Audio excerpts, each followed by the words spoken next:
Okay, good morning and welcome to today's latest debate with the buyer. And we're here today in partnership with the IWSC to delve into the world of wine competitions and just what role they have to play both in the professional wine trade, but also in the main wine consumer market itself. You only have to travel to any of the major wine fairs around the world to see how important wine awards are, as virtually every wine producer will proudly be displaying what medals they have won in various competitions. But what do they mean to the all-important wine buyers who are going there to buy wine? And what do they mean to the wine critics and journalists who are there to write about them? What do competition medals actually mean when it comes to buying wine, listing wine, and putting them in front of the consumer? And what do wine competitions actually mean for the producers who win those awards, and how can they make the best of the medals that they do win? Those are all the topics up for debate today, and I'm very pleased to welcome our panel, who are all leading figures in the wine trade, who both buy wine, write about wine, consult about wine, and most of all, best for this particular debate, they also help judge in wine competitions, and they are also senior judges taking part in the IWSC judging process, which is about to kick off again, I think. And I think entries are due in by March 24th. So if anybody out there wants to enter, please follow the links to the IWSC entry forms. But we're very pleased, as I say, to welcome people from different backgrounds, but who all have wine buying or wine consulting at their heart. So first of all, Rebecca Palmer, who's the head of wine at Corning Barrow, who has extensive wine buying, blending experience, works with producers all over the world and sourcing wine for all different channels. So great to have you on board, Rebecca. Thanks, Richard. Nice to see you. We have Kat Lomax, who's one of our senior wine buyers, who's worked across major multiples, including Laithwaites, Waitrose, Majestic, and most recently Marks and Spencer. And I think it's won the Drinks Business Retail Buyer of the Year. So welcome to you as well, Kat. Yeah, good morning, everyone. And we have Dirceu Viana Jr., who's Brazil's first master of wine, who has decades of wine judging experience and also acts as a wine consultant around the world, and is particularly significant in today's debate as he sits on the senior judging committee on the IWSC and helps oversees the actual judging process and helps decide who wins what trophy. So a powerful man. nice to have you on board. And representing the world of wine, we have the one and only David Kermode, who is an all-round broadcaster, writer and critic, and has actually turned his career from being a former BBC and ITV news producer, and now writes for a number of titles, including The Buyer, and hosts the Drinking Hour podcast with Food FM, which is actually about to celebrate, I think, your 100th podcast this week. Yeah, I'm looking pretty good for 100, I think. Don't you, Chief? You're very good. And you also, as well as all that, you also happen to be an IWSC judge as well. So I do indeed. Excellent. Great to be here. Okay. Well, you know, I've sort of bigged up wine competitions, and as you all judge wine competitions, it'd just be interesting to get your take actually on where you individually see the role of wine competitions and why you think they are important for the trade. Rebecca, I'll start with you. Perhaps I'll come to you first. But I know you've been judging competitions for a long time, and you're obviously, what do they mean to you as a wine buyer? I think competitions are really important as a measure of excellence and progress. You know, when we see, you know, when I see, when I'm involved in a judging process, for example, for the IWSC, I know that when I've got a flight of wines in front of me, or we have a certain, you know, obviously quite clear-cut standard standards and a point system that we're going to apply to the wines in the lineup. And we're putting the wines through their paces. So I know that, as a judge myself, but also recognizing the quality and experience of the judges around me, I know that the wines that achieve, whatever points level, point that they achieve, have done so according to a certain standard, and there is a sense of integrity around that. So you can almost use it as a measure to judge, other wines that have met that standard. And in terms of the IWSC specifically, I was asking David actually earlier about, just to remind me of the wording that's attached to sort of each of the categories, whether it's sort of a bronze medal, silver or gold. And when I'm in that judging process, I will always, you over time as a judge, innately how, where a wine is going to sit. You start to almost automatically over time assign your point system to it. But then you go to the wording, and for example, with the bronze, it's about being a perfectly well-made wine that gives an enjoyable drinking experience. Then when you get up to silver and gold, it's beyond that. It's a wine with personality. It's got to have character, complexity, and all the rest of it. And actually, when you then reverse out of this process, and when you're actually in your everyday buying life and buying wines for a portfolio, it's very, very useful if wines do have a medal, that you can actually almost use them as one of your buying criteria, not as necessarily the defining criteria, obviously, but it's part of a set of criteria where you might say, okay, right, not only did I think this X, Y, and Z about this wine, but actually, look, it achieved this. It achieved this medal. That's absolutely consistent with what I think it's going to do. So it becomes an additional tool and an endorsement of quality. Does that sort of help answer the question? Yes, totally. I think we're going to go and delve a little bit more into what the definitions of the actual medals and itself in more detail later on. But Kat, can I pick you up on that? Obviously you're obviously from a wine buying experience as well. Yeah. What's your view on competitions in general and how important they are for someone like yourself?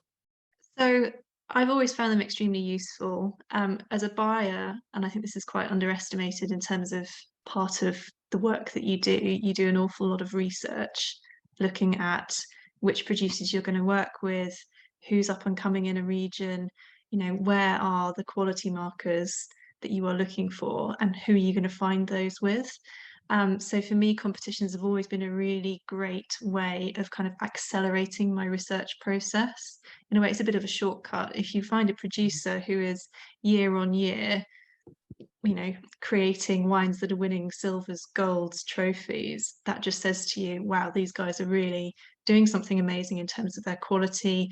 They're also producing wines which are full of personality. They are benchmark for their region, and they're absolutely worthy of an international audience. So it's a really quick way of sort of whittling down from the thousands of producers in a region that these are the ones who are worth focusing on. And then I think also, again, in that sort of research mode, I find it really fascinating and really helpful actually attending and judging at competitions, because when you get immersed for 3, 4, 5 days in a number of different winemaking regions, you get a real feel for what's actually going on under the skin of that winemaking region.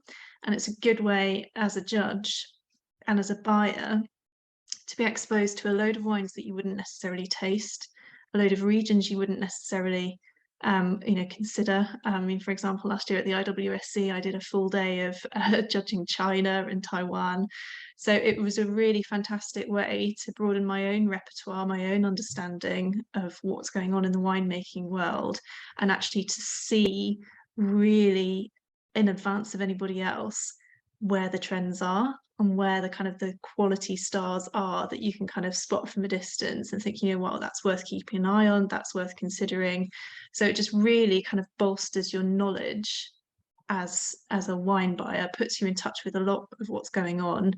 And again, just gives you those shortcuts, those extra little hints and tips, which can really keep you sharp and quick and kind of ahead of the game, which is where you need to be if you want your range as a retailer to stand out, because ultimately, you know, you are, as everyone likes to say, the gatekeeper. So you need to be the one who is, you know, bringing in those wines that are going to make your range stand out. Yeah, interesting pick up there about the fact that, you know, you as judges and as buyers, you know, you're able to almost like travel the world from one venue, as it were. And I guess, you know, you wouldn't necessarily have the chance to be able to go, well, to China or Taiwan and spend that much time there to be able to taste that. And if you did do, and I guess also with the world of climate change and everything and pressures on traveling in the future, I guess that's another factor for wine competitions. It helps people like yourself to have access to. It definitely does. It's a very sort of fast way of tasting a lot of wine. And I think the other nice thing is that, so, you know, as a UK buyer, and particularly if you're working for a really big retailer, a really big multiple, you know, you're always going to be needing to work with the producers who have volume for certain of your listings. And that can actually sometimes reduce the number of people that you're talking to, that you're considering, because you're just literally thinking, oh, they need to hit the basics, so I need this much wine on shelf. When you go to a competition, almost that is slightly taken away from your immediate judging process, and you are more exposed to those sort of little gems, which, you know, they might not have the volume to do, you know, your big promotional activity for Christmas or whatever, but they might be really exciting to kind of sprinkle into a range in those smaller distribution slots, you know, sort of 30 stores or something like that, where you don't need the volume. And so, yeah, a competition can just be a really good way of gaining exposure to those producers who, if you're scheduling a kind of a standard buying trip, you might not necessarily consider. Brilliant. Okay. Gina, can I come to you? And I know obviously you're very involved in the actual judging process for the IWSC, but can you almost like give an elevator pitch to any producers out there who are kind of questioning, you know, is it really worth me entering a competition? You know, what from your point of view would be the key reasons why you think competitions are so important? I think Kat's mentioned the way she spoke in terms of endorsement as a buyer. It's absolutely crucial. But from the producer's perspective, I think it's crucially important, because you're inviting almost like a external analysis that is very, very professional, and there's no bias towards that. So it's an excellent way to take stock where you are versus your competitors. So it's almost like having a very inexpensive consultant to take stock honestly where you are. It's not someone coming to your winery and having lunch with you and say, oh, I love your wines. No, this is actually it's done blind with very competent judges. And so I think if the competition is done that way and has international reach, it's crucial. It can be crucially important for your business. Yeah, and from your point of view, I mean, how have you, in your experience, seen how competitions have evolved over the years in terms of how professional, or I don't know, just in terms of how they may be compared to say 10, 20 years ago? I don't know how competitions have evolved, but I know how I evolved, and in some cases, because I only associate myself now with really serious competitions, because I have been judging wines all over the world. And there are certain systems that I prefer not to get involved with. There are certain types of professionals that I prefer not to get involved with. So I think the serious competitions are evolving by having really serious judges, people who are biased, people who are relevant, making decisions. And I think this is why IWSC is pretty strong. And this is why this is how the competition has evolved, is evolving, and that's why I choose to be associated with it. Brilliant. David, as I said earlier, you're representing the wine media here today, or the media. You know, I guess coming over from the world of television and news, it must be quite strange in a way, having all this new world of wine competitions. I mean, what's attracted you to competitions, and what's your take on where they sit in the scheme of things? They've always fascinated me because although I've only been working in wine media for sort of, 6 years now, I've been enjoying wine and collecting wine for a very long time. And I remember, back in the day, a very bad place in France to buy wine is generally as a French hypermarket, actually. And I used to see all these medals and I'd be rather fascinated by how they got them. And of course, closer analysis suggests that you need to look quite carefully because in certain markets, they're quite good at making sort of discs on labels that look a bit like medals. And you really need to know that you're looking at a credible medal, which is where I'm very impressed by the IWSC. So it always fascinated me, and I work. Most of what I do is for consumers.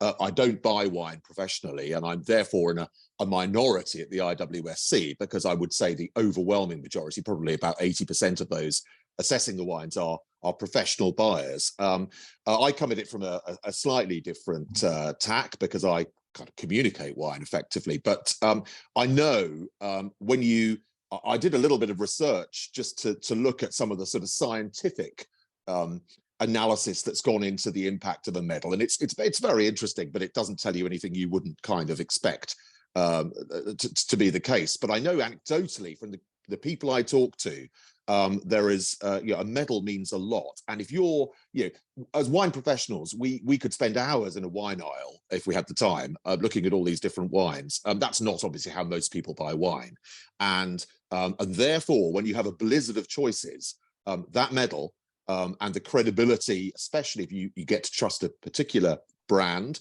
a particular organization that assesses wine, those medals are seriously important for making often quite a quick choice in a wine aisle. Yeah, exactly. And I think, that having that kind of connection with the consumer, because obviously we all have a connection to the consumer eventually, but I suppose as a wine, I'm trying to think, as a wine journalist or as a consumer journalist, you are actually, recommending wines, putting them in front of consumers and suggesting this wine is perhaps better to buy than another one. I mean, do you also look at medals when you're seeing a whole flight of wines at a generic tasting and thinking, right, okay, well, I'm going to perhaps take more credence to that one? Yeah, you bet I do. I mean, the fact is, again, as Junior said, you need to be mindful of, who's assessing the wine, what the competition is, and that's the lesson I learned from the aforementioned French hypermarket about 15 years ago. But yeah, absolutely I do, and now I've been part of the process. It is actually quite genuinely quite humbling to assess wines. It's done in a very collegiate fashion. One of the things I went off when I left television news. I went off and did the diploma because I remember saying to a friend of mine, I'm going to do this 2-year diploma at the WSET, and he's like, "What on earth are you doing that for?" I said, "Well, I need to know what I'm talking about," and he said, "Well, there's a first for everything." But seriously, one of the things I learned then, and I continue to learn, is the more you get to know about wine, the more you realize that you have to learn, and that is. Very much, what you pick up from these amazing people you assess wine with on the panels. As I say, it's very collegiate. The IWSC doesn't choose an overt panel chair system, so you do not have a dominant figure on a judging panel. You have basically equal weight given to those sitting around the panel, with someone presiding over the process, generally at MW level, and that's Junior and his colleagues. So it's very collegiate, and I just I've learned so much about wine, but about the way that buyers choose wine as well. And it's and I think that's true of everyone who takes part. I picked that up a lot in conversation. Yeah, I think, well, it's important to point out at this point that there are other competitions available. So although we are, framing this around how the IWSC works, there are obviously other very highly respected competitions out there. Rebecca, can I come back to you? I mean, I know talking to you in the past about how, in terms of sourcing wine, but interesting. You talk about medal or competition and at the R&D stage, when you're actually researching what kind of producer to go and talk to, that you also, that's also where actually somebody with a medal actually can help you with at that really nitty-gritty start of the process. Yes, that's absolutely right. And you know, it's interesting to hear Kat, you were sort of saying the same thing. It can sort of act like a shortcut in another endorsement of a producer, and that can really help, because time is really precious. And you can, if a producer has taken the step to put themselves forward for a competition and has achieved, you know, a medal, then you know that they're doing something really valid, and you will assess that as part of the process. Particularly, again, as Kat said, if you can see that there is some consistency over time, so that they've actually participated in that competition over several years and have achieved, you know, a certain standard, then it does indicate a certain level of quality and would actually be worth pursuing. So if it's a question, you know, really, I suppose if you were weighing up, you know, you've got a limited amount of time, do they have it, do they not have it, then, you know, logically you would go for the producer that does have it. But yes, it is a shortcut and a helpful endorsement at the R&D stage. Yeah, and Kat, can you just delve into that a bit? I mean, I know you did refer to that a little earlier when you spoke, but I mean, do you want to just pick up on what Rebecca just said there? Yeah, I mean, it's absolutely it forms part of your thinking, and it's by no means all of your thinking as a buyer, but it's one of those. It's an external endorsement of quality, and particularly when you're working sort of in the multiple retail sector, what you are absolutely always looking for is a producer who's going to be very consistent, vintage in and vintage out. They're going to need to meet some quite stringent technical kind of qualities. They're going to have, you know, all sorts of endorsements, accreditations. They're going to have to meet internal auditing things from a technical team. And actually just having sort of a stamp of, you know, from a competition which is judged internationally by very senior and respected trade professionals, you know that the quality in the glass at the end of the day is going to be consistent. So that's a really big tick. And yeah, it's just, it does just really help with that kind of the whittling down process, because I think one of the things that's, you know, for a wine buyer, there are just so many choices out there. You know, you go to any trade fair and you're just surrounded by thousands of producers, hundreds of thousands of wines, and ultimately you are looking for maybe 10 to sit on a shelf. So how do you actually get down to that smaller number?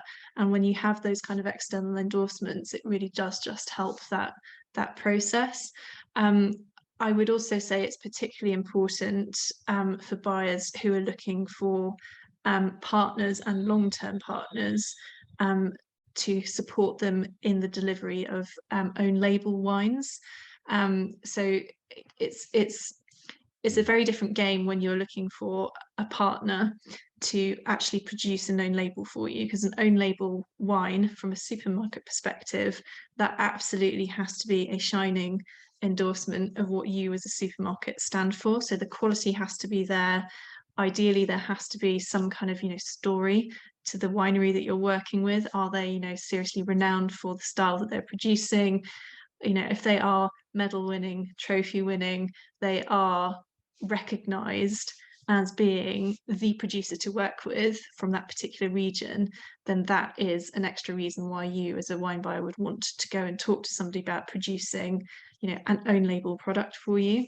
So I really would say if any producers have aspirations towards working with supermarkets on own labels, absolutely be thinking, how can you get to the top of your game in terms of your year in, year out performance at these kinds of competitions?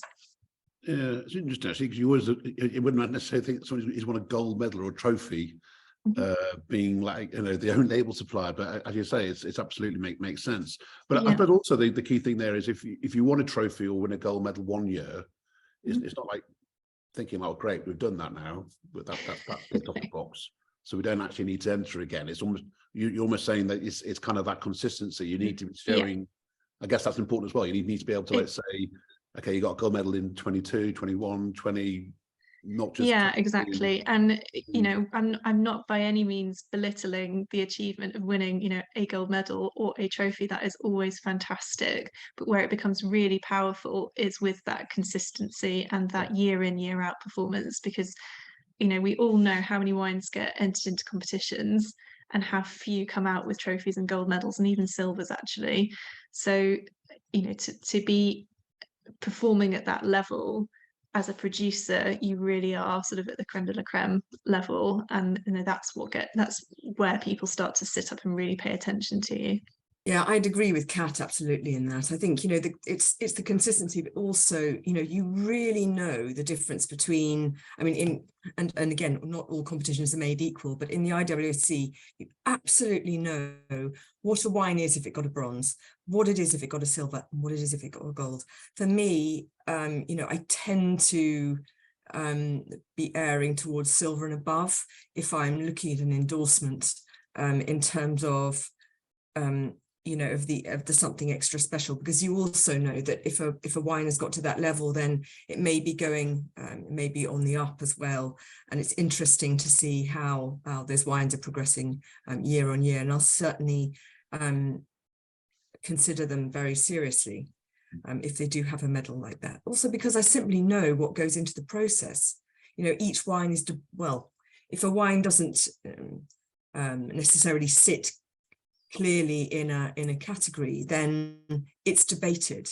And we also know that there's the backstop of the senior committee, and you know these are going to be, you know, MWs, and really absolutely will put a wine through its paces. So in a way, you know, it's great for a buyer because you know that that wine has already been through that process. It's had to sing for its supper, and it's been sort of, you know, it's had to work out in front of some serious, you know, people. So you can't just achieve a medal like that. Brilliant. Well, let's delve into that then. I mean, we've talked about differences between gold, silver, bronze. I mean, Junior, do you want to just perhaps spend a bit of time going through the IWSC's judging process and what actually does denote a bronze, a silver, and a gold in terms of, you know, if someone sees it on a listing or a shelf, they go, right, okay, that's hit these quality tiers. I think there is now a very official way of it's written in black and white what a gold, what a silver, what a bronze is. And a gold is a wine that has reached 95 or above, and it has to be a wine that's excellent, with great personality, a wine that stands out. And then there is silver is from 94 to 90, and bronze is from 85 to 89. And again, there are very specific ways that define that. And to make life very, very simple for the judges and to explain to a person in the street or whoever, I like to use my own terminology. And basically, I tell the judges, listen, I think almost what Rebecca said, if you for a bronze wine medal is a wine that us, 5 of us, will go to a pub, go to a restaurant, and take a glass of whatever it is, a Malbec from Argentina, and that wine it's okay. It's clean, it's correct, it's well made. It's not a talking point, but it's a well made wine, and that's a bronze. For me, it's a bronze winning medal. A silver medal for me is slightly different. The wine has to have a great personality, has to have a sense of place, has to have a varietal definition. So if any of us, I would use that. I'll tell them, because they're all professional guys. They're all speaking about wine. So I asked them, would you use this wine on a wine tasting as a benchmark? Is this a benchmark Chablis? Is this a benchmark Sauvignon Blanc from New Zealand? And if that is the case, and it stands out, then you should be considering it as a silver.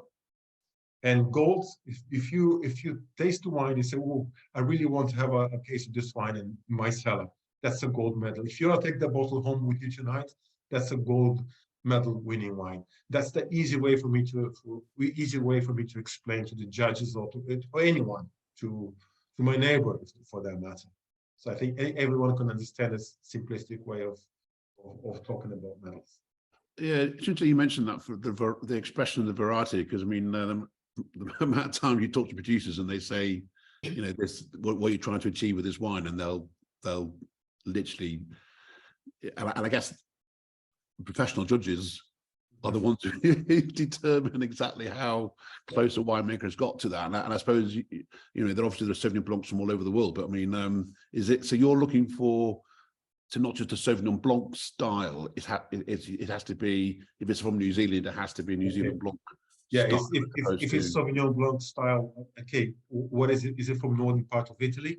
If you put a wine from a Sauvignon from northern part of Italy, you put a wine from Sancerre, you put a Casablanca Sauvignon Blanc, or you put some, if you go even more specific, from Lleida or from New Zealand, they'll have different personalities. And do they have that sense of place? Would I use that specific wine for a masterclass?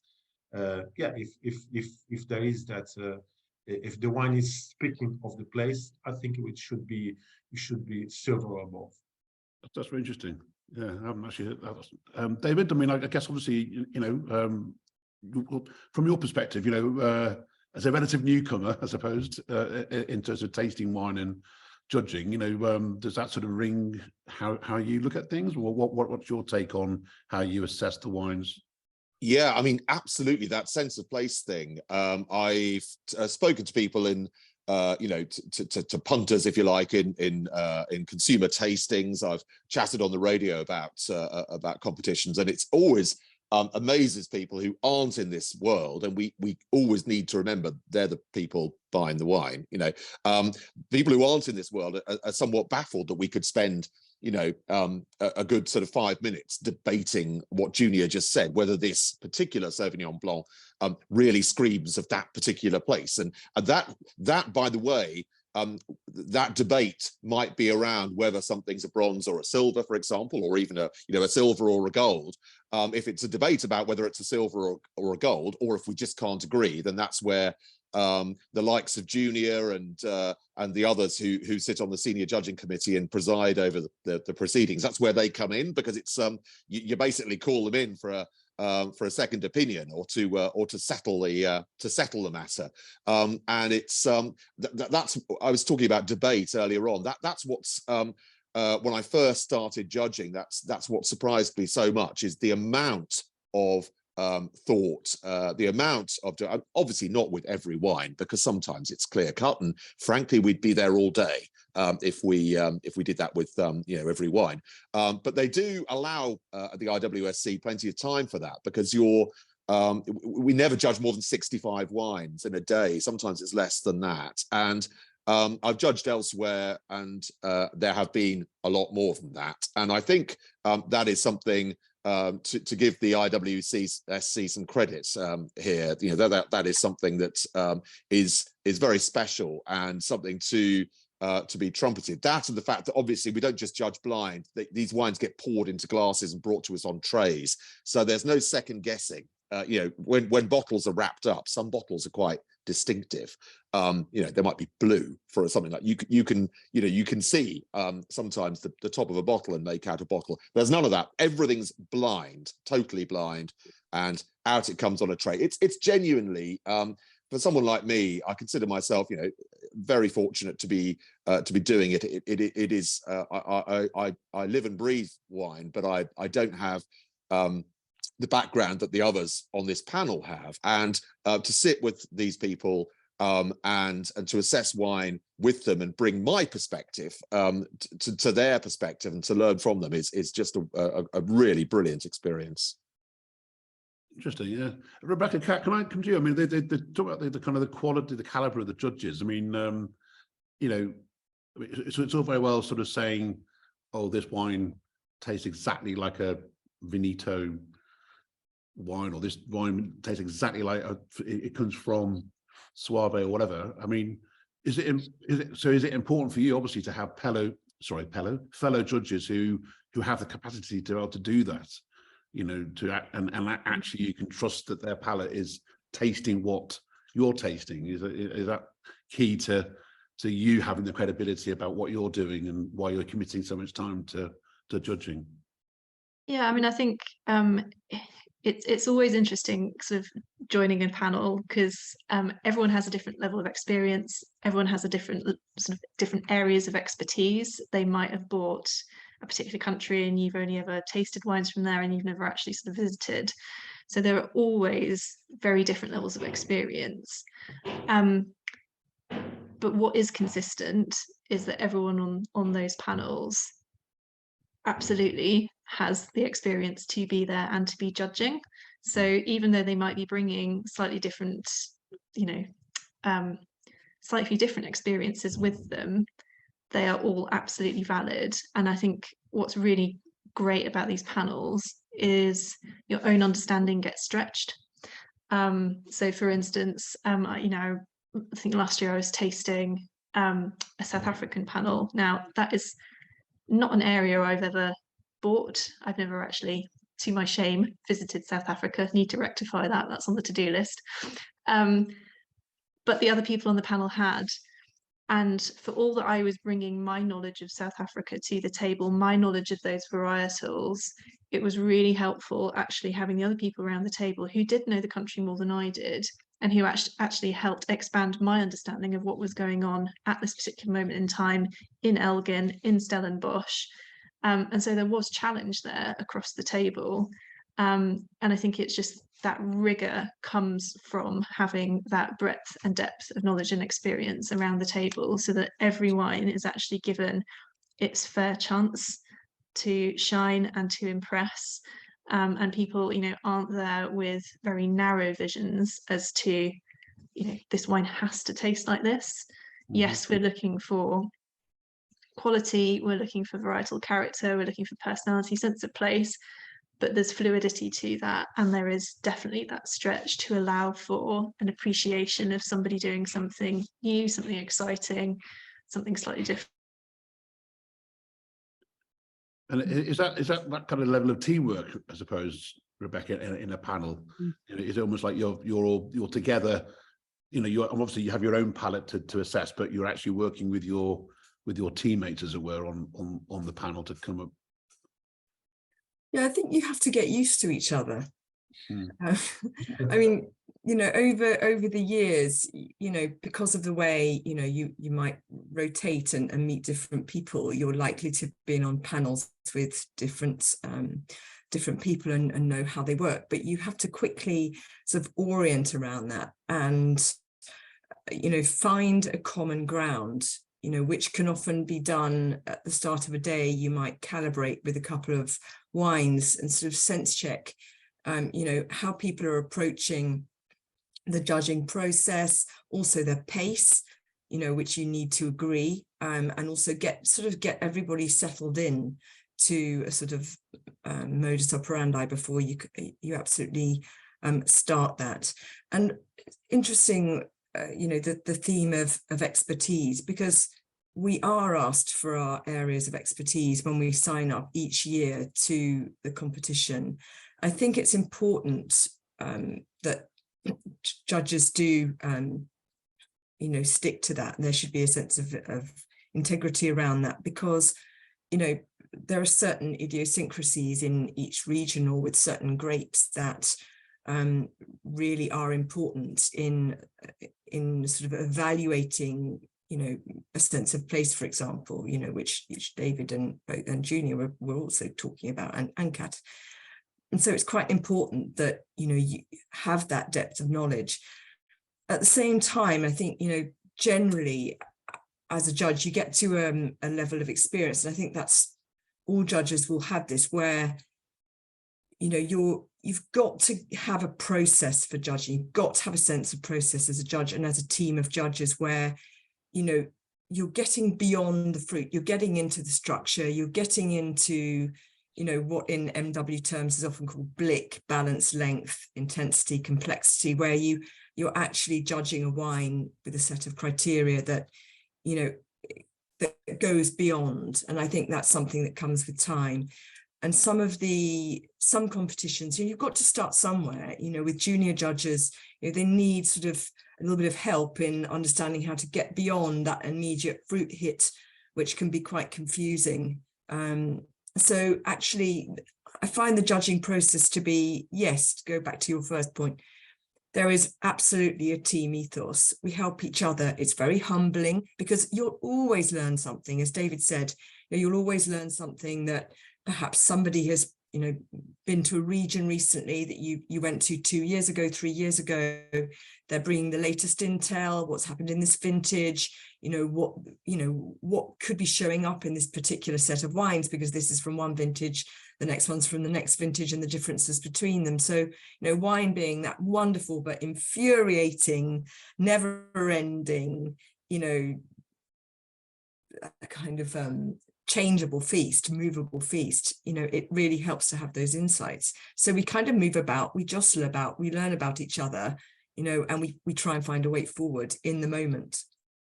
Yeah, interesting, because I know wine buyers sometimes have a reputation for being these kind of like scary, formidable figures. But I mean, I can remember you saying to me actually once about one of your key skills is actually to listen. And obviously you're working with producers all over the world. So, you know, you're having to like get relationships and partnerships and understand how they work and understand, you know, they're the ones who are 365 days in their own vineyard. So it's actually listening to them and learning from them. And I guess the best buyers are actually not the scary, fearsome ones, are the ones who are collaborative and collegiate and have that kind of, you know, take their experience from learning from each other, I suppose. We only have a tiny snapshot, you know. I mean, as Kat said at the start, you know, it's amazing if you can do a deep dive into an area like Koshu in Japan, or suddenly you're in Ningxia in China, or, you know, in Central America, and you're tasting wines from Bolivia, Colombia that you might not necessarily have tried. Certainly that was the case a couple of years ago for me in IWSC. But you don't know, but you know that producer has been, as you say, living, breathing that 24/7, 365 days a year. And it's a massive learning opportunity. You know, this is also what the competitions do. It's humbling, but then you can bring your own sense of appraisal and sort of holistic experience. You can bring it to bear in the process, and you can learn something. You also give something back. And that's certainly what I really love too about that feedback process in the IWSC, which is quite new. You know, actually giving a producer feedback about, okay, so you got a bronze, this is what you might have needed to do to get a silver, or if you're a silver, it weren't quite there to get a gold, but I think if you know, this is what we might have wanted to see for you to get that. And it's a fascinating process. And learn. Well, we'll come back to that feedback thing. I think it's an important part of the conversation. I mean, perhaps if I come back to you, Junior. I mean, we've talked about, you know, from the professional side of it, and obviously from David's aspect being judges. I mean, how do you go about choosing judges, or what for you when you see somebody who wants to be a judge? What are the kind of the questions you're asking them, or what the sort of the thought process that you have in terms of, oh yes, they're going to be a good judge, or perhaps not? I think just by listening to Rebecca and Kat, you see, if the judges have this mindset of coming to exchange knowledge, coming to learn something, bring their humility, that's probably some of the most important things that they can bring alongside the experience. One of the focus of IWC, as David mentioned earlier, is to have buyers and they're active buyers. Yeah, there are also marketeers, there are a few journalists and so on, and some influencers, but the focus really is to have those buyers. And with that mindset of being humble, being they're there to learn, and my job is very easy. My job is as somebody who's doing it. It's I work with masters of wine. I'm working with master sommeliers, seasoned buyers. So I just go there to have fun. I just pretend to be useful. Just walk around and say hello to everyone. No, it's not the case, because there are, as Rebecca said, there are some younger judges, so you have to keep an eye on their scores. I pull gold and silvers and bronze from different tables to make sure that the panels are aligned. I think the most important things is to walk around and ask questions and encourage them. Ask questions, especially. I remember when I used to go many years ago, a good judging days. Oh, we had 10 golds, man. It's amazing. Today I had. That's not for me what is a good day anymore in judging. It's a good day in judging is when I come home and I have nothing in my mind. I say all the decisions that we've taken as a group. There's nothing playing in my mind. There's nothing worse than coming home. So, oh, that wine on the third flight. Oh, that should have been a silver. That's not a good day for me. But the positives from IWSC is because the judges are so competent, and because we have no pressure of time, as David said, we're only tasting 60, 65 wines. I asked the judges, listen, make notes of wines that you're not comfortable with, and let's bring them up at the end of the day, and so on and so forth. So everything is done without rushing, with utter respect for the producer. And one of the skills I think I learned from the very best, Mr. Stephen Spurrier, is always to put yourself in the shoes of the consumer and put yourself in the shoes of the producer. And have I been fair to both? And that's what I really try to do as a committee judge, is to make sure all the judges are aligned, to make sure that they're making the right decisions, not rushing, and also to encourage them to be brave. Because sometimes, listen, if you really like a wine, and talk about it and fight for it. And if the decision is right, well, somebody will help you, and hopefully I can help you. But at the end of the day, when I have to adjudicate a wine, it's not going to them and say this is the medal, and this is asking questions, as Rebecca said earlier. Ask questions and listen, and then take them in a journey with you. And that's what I learned from the very best, and that's what I try to do. Brilliant. Well, I should say that. Well, let's put our minds towards producers, and and look at, if a producer has won a gold or a silver or bronze medal, how we feel, or how the panel feels the best way for them to then actually use that medal as well. Because there's one thing entering, is one thing getting the award, is also then how do you go about actually making the most of that. I'll come to you, David, first, actually, because I know that you obviously, I know from the marketing side of things, and helping to promote kind of what the medal-winning medal-winning producers. We can just give it a sense from your point of view about your thoughts on how a producer should make the most of what they have received, as it were. Well, there's a kit of parts that comes from the IWSC. So the most important thing, I mean, I know it can be challenging for a producer, especially with all the other things they have to worry about at the moment, like whether they can actually buy a glass bottle for, to put the wine in and all that kind of stuff. But to display the medal is obviously really important if they possibly can.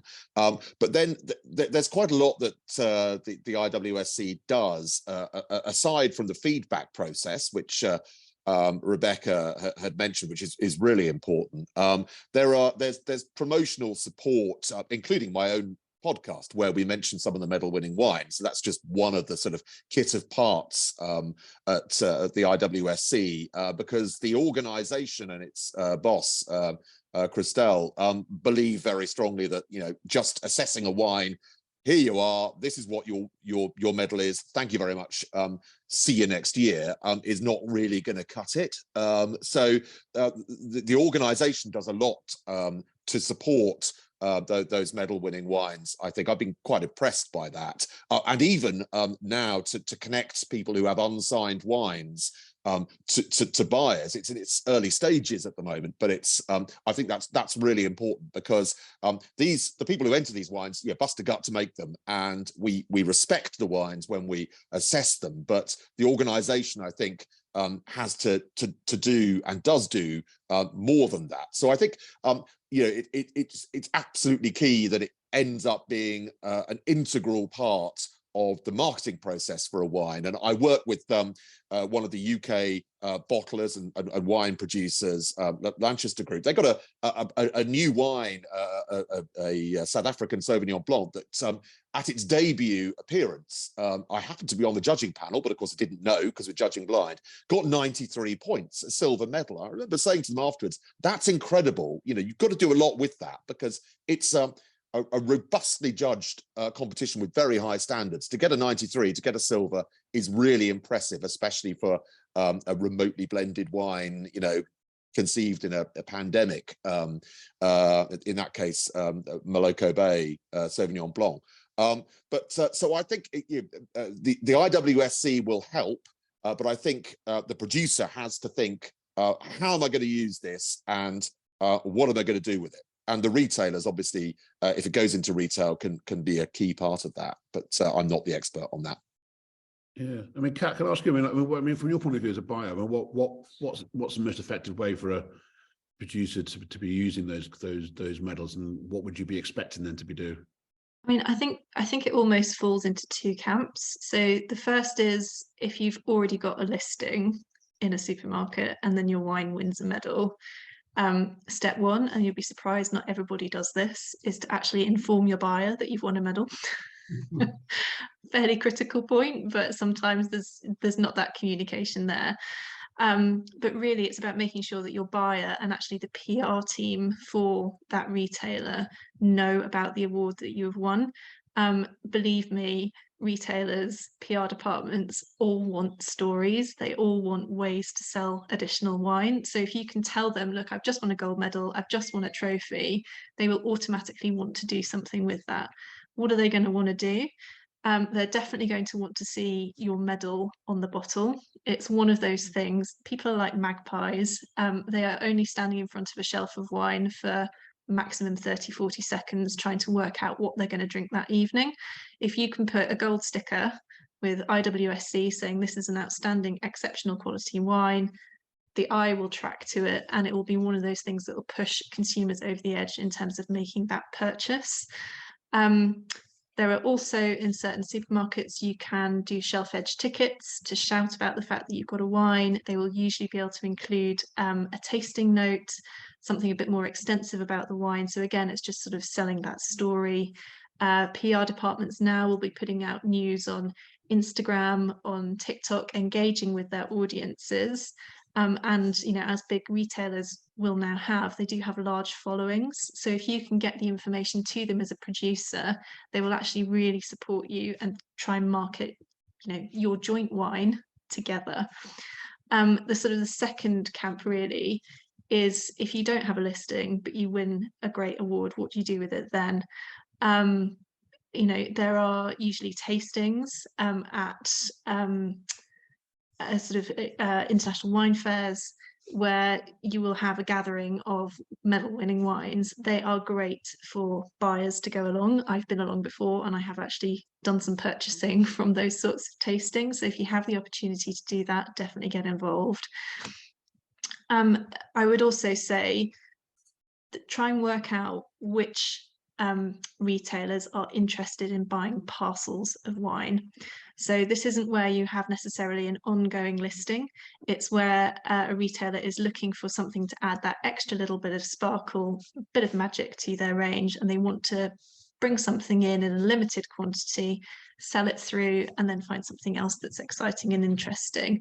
And actually, a medal-winning wine is brilliant for a parcel purchase. It's got that extra pizzazz of hopefully a gold or a silver shiny medal on the bottle.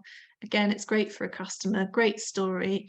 It adds, extra excitement to the range. It's a real quality endorsement. So working out which buyers will be interested in parcels and approaching them in the appropriate manner, can be a really beneficial route for a producer. Excellent. And interestingly, you the one thing you haven't said there actually is kind of like, which perhaps we shouldn't go too much, but a lot of time you see producers being really big on their own websites, on their own talking about the buyers, but you're actually saying it's really effective to actually work with your retail partner, because they can actually, in a way, be even more powerful by. I mean, again, put yourself in the consumer shoes. So the customer who has got their, £8 in their pocket, their £12 in their pocket to buy a bottle of wine, where are they going to look to work out what they should be buying? Are they going to be sitting at home researching all of the different producers, in Rioja, and working out who's got a medal, and then once they've understood that, working out where they can buy that wine in the UK? Probably not, because as much as we would want the entire UK wine drinking population to be that dedicated to the cause, quite frankly, people aren't as interested in wine as that. They enjoy it, but they will go to the supermarket, they will go to a major retailer, a large independent, and they will stand there and they will try and work out from the shelf edge which wine they want. So ultimately, the retailer there is the intermediary. So if you have your retailer on side trying to do the job of marketing with you, that will be much more successful than just sort of shouting mostly into a void in terms of the consumer space on your own. Rebecca, I was obviously, you're not a retailer, but you're working with lots of producers. What would be your advice for producers who won medals in terms of how they make the most of the marketing it? Well, I mean, we are an online retailer. Of course, yeah. Sorry. No. I mean, so we B2C as well as B2B. What I would say is, I think Kat's point is driven by the fact that, you're selling off shelf. And so you don't have anybody to do that hand sell for you. We're typically, at Corney & Barrow, much more about the hand sell, whether that's, on the on-trade arena or with our private customers. Our online operation is very much curated anyway, so that we'll be, pushing out particular stories or particular wines or collections of wines at any one time. So that in itself is a sell. Though of course people come onto the site and they'll be swimming around in a pool of wines, rather like an unwitting consumer sort of walking up and down the wine aisles and wanting guidance.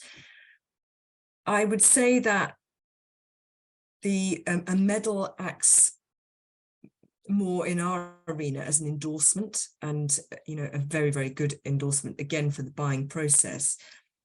But then it can be secondary. Our on-trade customers don't particularly like to see a medal on the front label of a wine, because for them it's much more of a sort of off-trade concept. Though they're absolutely fine, with it somehow on the back, or, if we're talking about it, but more as a supporting act rather than actual, shouting about it on a front label, because there's still a sort of sensitivity, a real sensitivity between off-trade and on-trade in the market. It's important, to acknowledge that as well.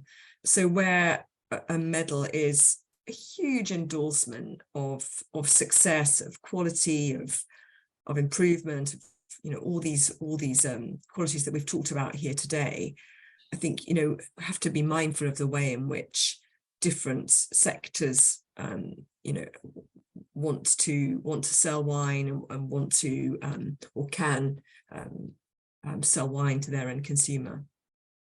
Yeah.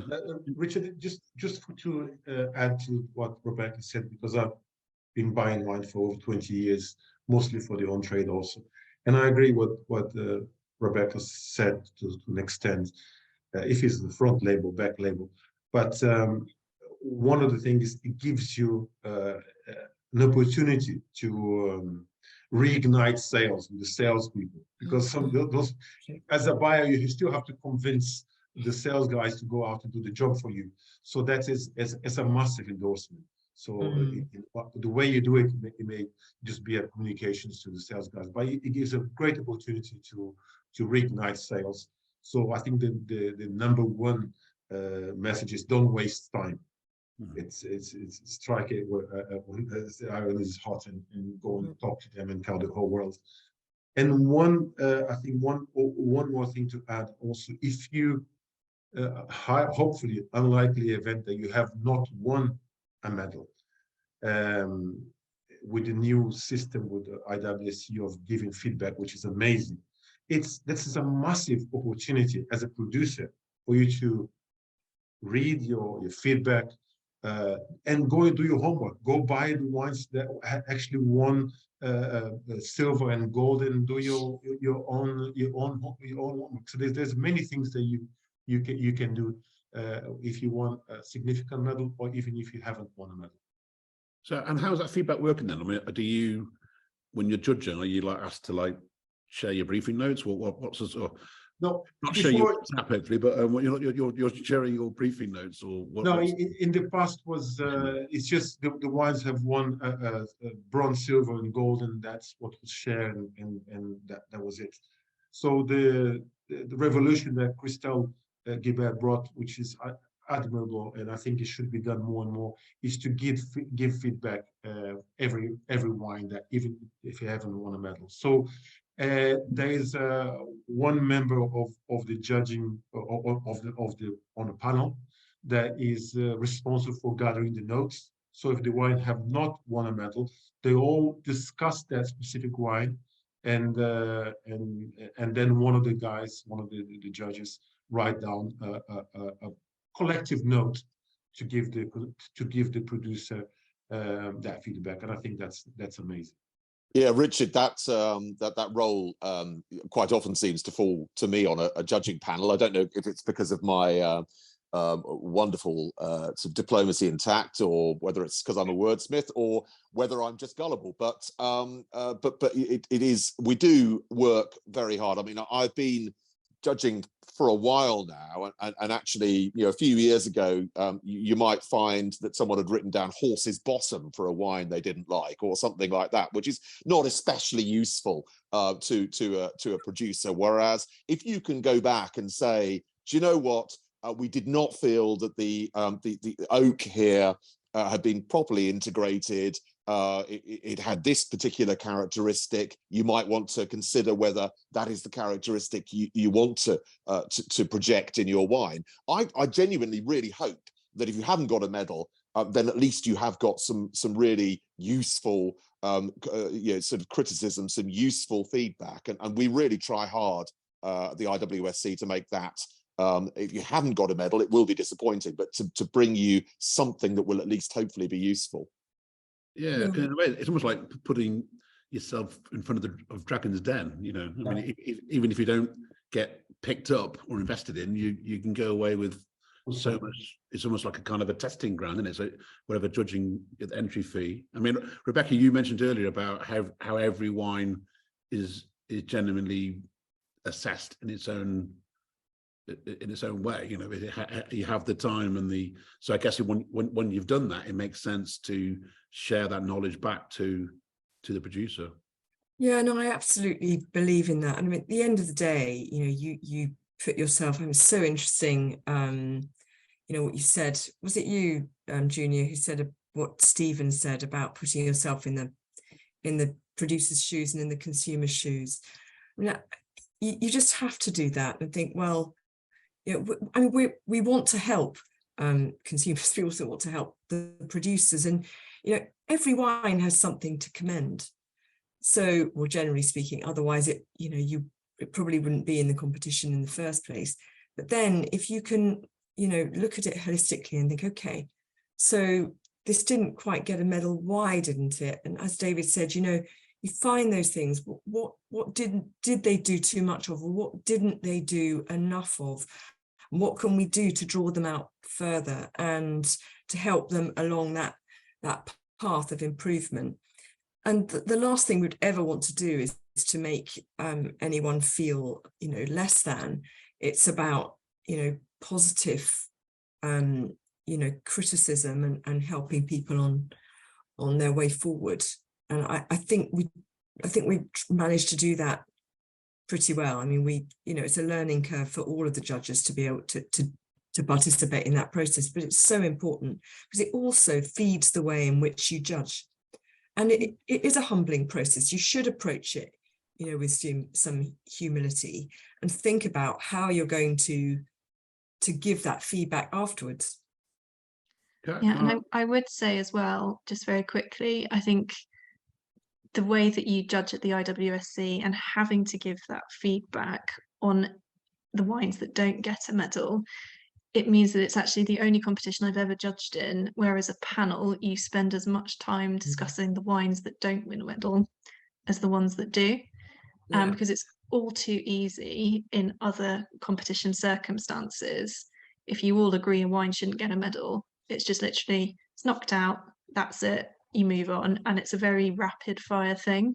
But the very fact that you all have to sit there and intellectually ask yourselves, why have you not given this a medal, it actually makes you much more rigorous in terms of awarding those no medals, if that makes sense, because you're being very thoughtful, very critical, very self-aware of what you're doing.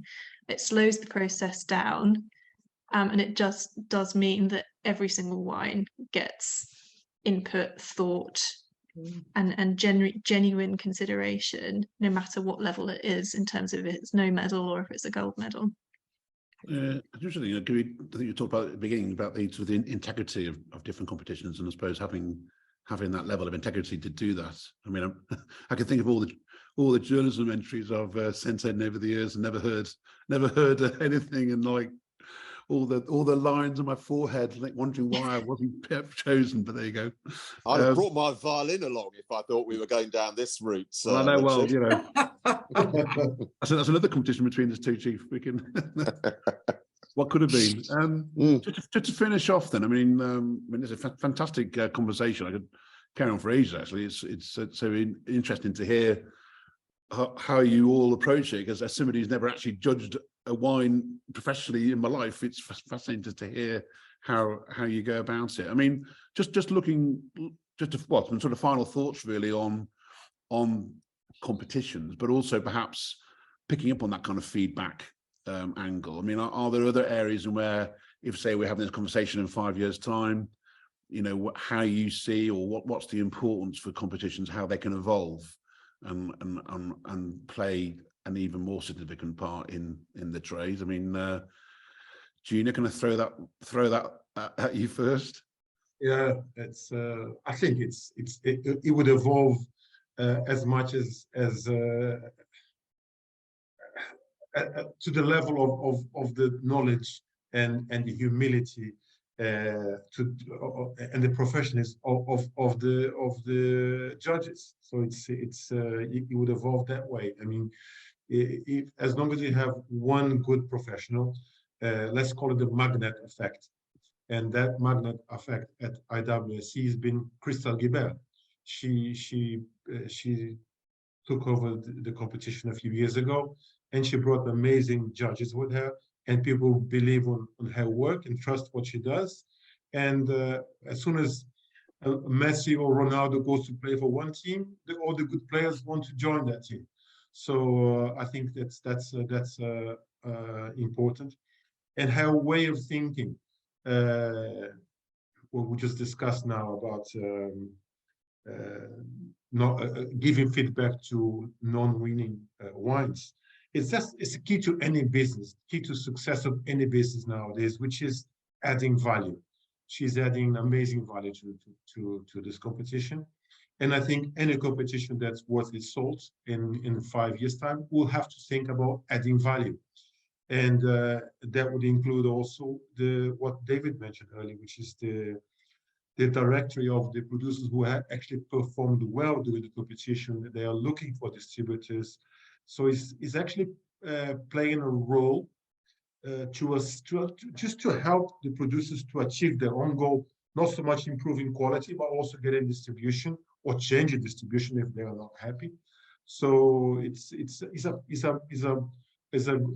not so much judging and giving the wines a medal. Is to add value through those avenues that I just mentioned. Brilliant, thank you. David, your final thoughts on that and where competition? Yeah. I think you only have to look at our own industry, Richard, and the way, we had debates about influencers.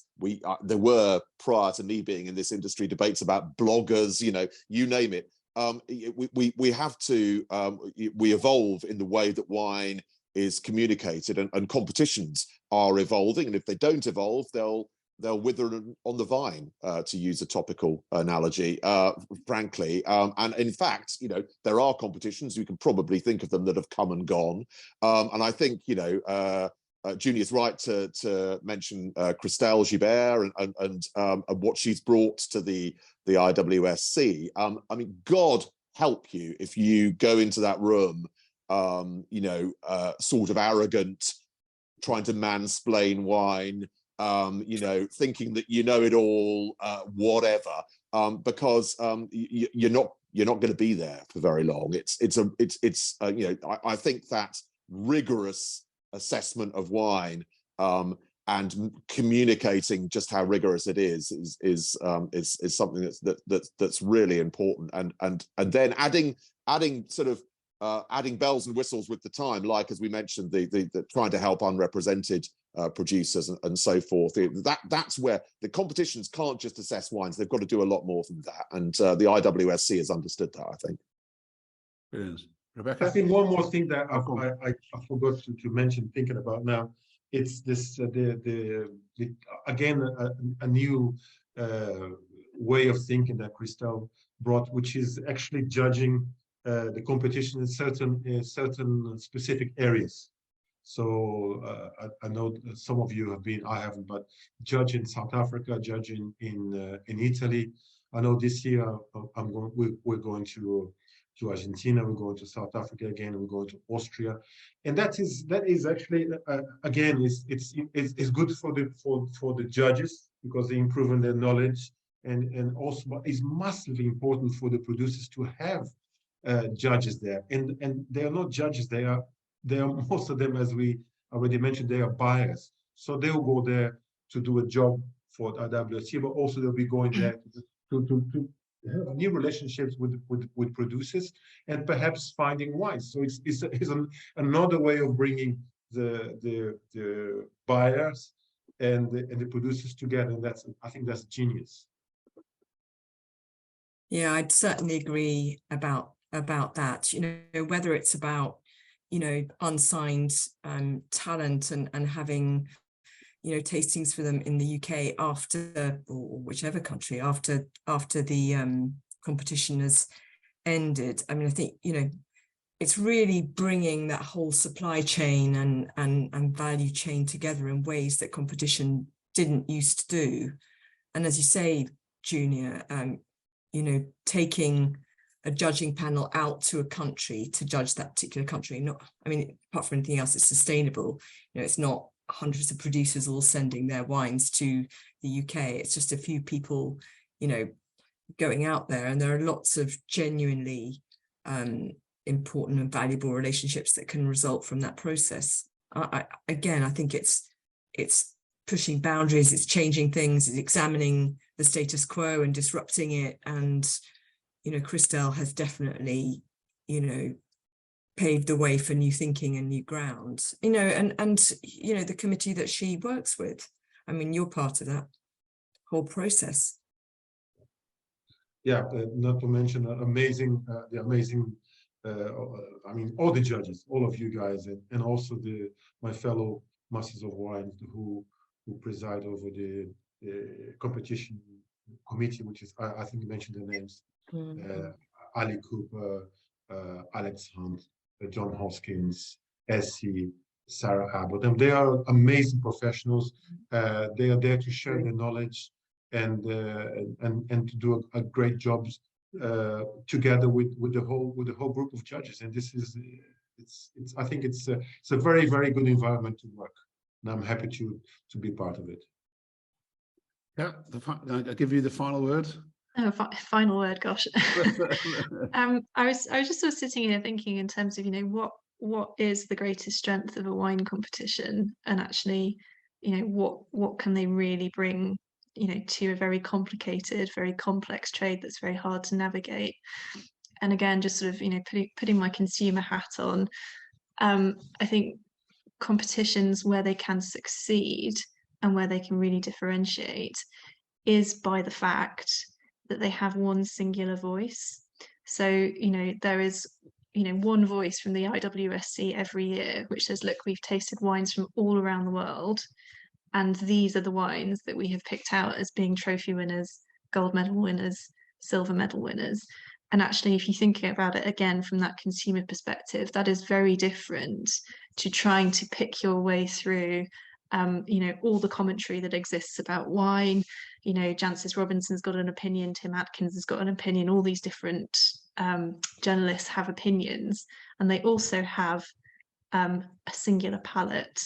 And when you do start to really get into wine, I remember being advised once when I was going to Bordeaux on Primeur Week, I was advised, you work out which of the big name critics has a palette that's most similar to yours, so that you can really start to interpret and understand what from their writings you personally might enjoy.